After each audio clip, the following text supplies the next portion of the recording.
him. So. And because it's not based on language, because it's so physical, Mr. Bean, presumably it's popular everywhere.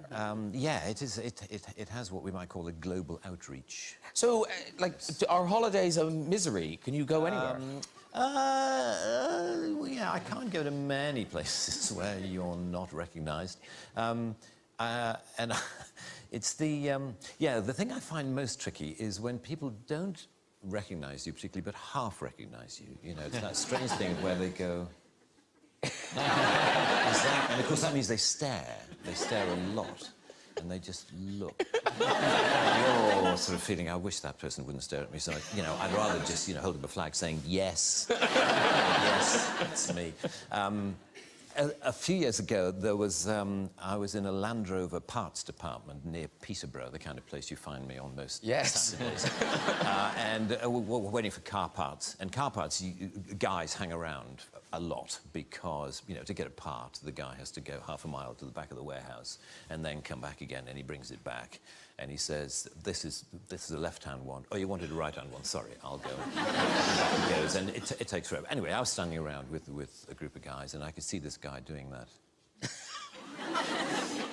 And he came up to me after a while, and he said, excuse me, has anyone ever told you that you're the absolute spitting image of that Mr. Bean? And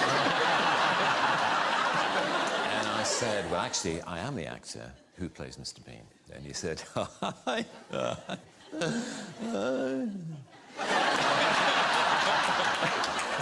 I bet you wish you were. And there followed this bizarre conversation in which the more I tried to claim that I was the person whom he thought I merely resembled, the less he believed me.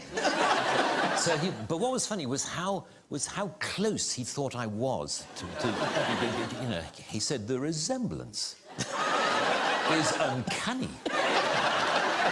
Have you ever thought of doing any, you know, look-alike work, like, you know, Stag Nights and Hen Nights? You know, you could go along as Mr. Bean. And I said, no, and he said, because you can make an absolute fortune.